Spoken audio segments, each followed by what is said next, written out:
Last time, I think the second time we've ever spoken, the second space you joined, we were talking about the US Twitter files. And then Yeah. here we are about a year later with Brazilian Twitter files. Have you had a chance to go through the drop yet? Well, uh, it's voluminous. We're trying to figure out how to it's it's a treacherous path here. You know, the we're trying to do this in such a way that does not endanger the ex-employees in Brazil, because they have been threatened with arrest. So it's we don't want to put them in danger. So we're trying to figure out a way to just make sure they're safe before we do anything. But I think there are some pretty serious concerns here, because really the people that were elected, the Senate and Parliament, really should have a lot more authority than they do. Like the things don't work the way in Brazil. They don't work the way they work in say the U.S. So our concern at X is that, like, we're being asked to do things that are illegal by the judiciary, which seems very like bizarre. So that's somewhat of a quandary, being asked to do things that directly violate the law by a judge. Seems odd. We do have Senator Eduardo on stage. We do have Representative Nicolas on stage as well, and Deputy Luis. And there's been many other vocal voices in Brazil that are supporting your fight against the censorship you have there. So just to be clear on the line drawn, I know you made a tweet clarifying this. Essentially, what differentiates Brazil from other forms of censorship you face is and how you determine when to fight, a government or any three-letter agency when it comes to censorship is when their request breaks the law. And this is a difference, the clear difference Correct. that you have in Brazil. Yeah. We're being asked to suspend accounts and filter content, that and also to not say anything about it. So to pretend that the suspension and the content blocking, like regional blocking, is due to our terms of service, when in fact it is not. It is an order from, uh, you know, um, Alexander, Judge Alexander. Nicolas, you've been very vocal in supporting Elon's fight against censorship.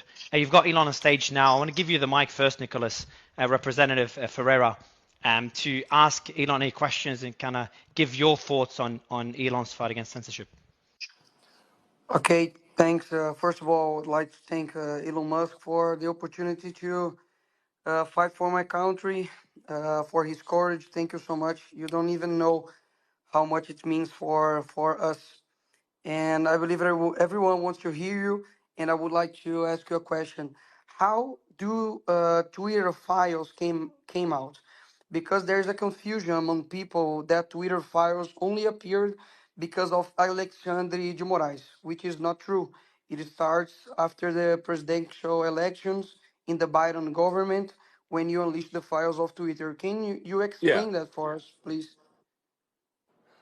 Well, uh, I'm not sure I fully understand the question, but there has been a lot of government intervention, in Twitter, and, like, uh, basically government spying and censorship, in the U.S. and elsewhere, and nobody even knew about it.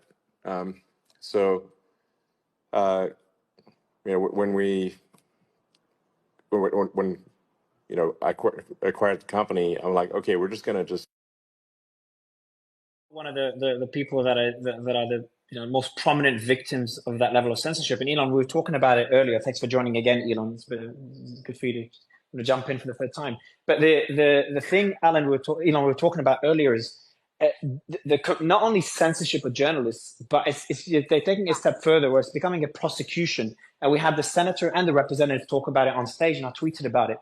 And that's journalists' bank accounts being frozen. Alan, I'd love you to share that with Elon, get Elon's thoughts on it, to kind of show the Go level ahead. of censorship. Alan, no, the mic is yours. Can you tell Elon what level of censorship you journalists are facing in Brazil?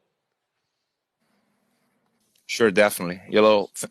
First of all, thank you so much for the opportunity to have a account on Twitter, on X right now, because I was facing a very strong fight during 3.5 years without seeing my family.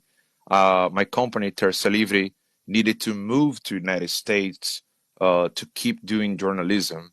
It's a small business that I started for independent journalism in Brazil. And after Demorais' decision that I have no idea what he's kind of accusing me of, he froze my assets. He ordered my arrest in the United States, in Brazil, asked the United States to deportate me or destroy my life. And I couldn't make account on every platform in Brazil. Even I am living in the United States right now by the protection of the United States Constitution, thank God, because he was doing daily fines for every platform that I was creating account. Even OnlyFans, I was banned. So I was banned from Getter, from OnlyFans. By the way, I was using OnlyFans for doing journalism. And Facebook, Instagram, and yeah, for your knowledge. Yeah, yeah, I know. So the persecution was so strong that I wasn't able, Elon, to feed my family.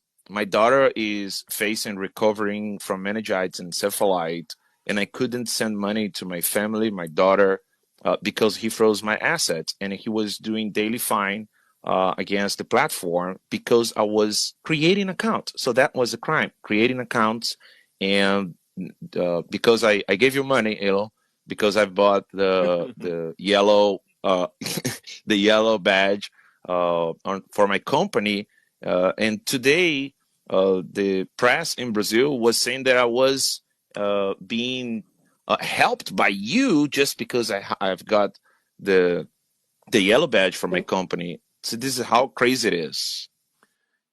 Yeah, it is actually very crazy. I mean, I think there's no question that there's an abuse of judicial power here to an extreme degree. I just have to. That is, I think it is extremely obvious. I think the people of Brazil ought to know that there is an abuse of judicial power to an extreme degree that we've not seen in any country on earth. I have never seen anything of this magnitude. So it's insane. And the elected representatives of the people of Brazil, that's who should be in charge. And the judiciary is there to execute upon the law, but not to make the law. But they are making the law, and I think it's an outrage. People should be extremely upset. So, this has got to stop. So, Elon, if you don't mind, I'll go ahead and jump in and ask you a question here. I know there have been reports today. I don't know how true they are yet because this story has been so rapidly developing that it's hard to get confirmations on everything. But are you in further communication with Brazilian officials at this point? Have they mentioned an all-out ban on X anytime soon? And do you foresee that being a real possibility? they have threatened to cut off X entirely from Brazil. They've also threatened to arrest our employees, and they have applied a $20,000 a day fine. And do you foresee them actually following through with any of that stuff? Because, it seemed in the beginning that this Supreme Court justice was going to rapidly pursue these things. I mean, I don't know. This is just what the threats that have been made. I don't know if these threats will come to pass or not. But judging by what has happened to others, I think these threats are real. So, it's like, I don't know. I think this is like really judicial authority going far beyond judicial authority to executive authority. So that's I just think it's just totally, absolutely improper. I mean, the law is violating the law. It's crazy.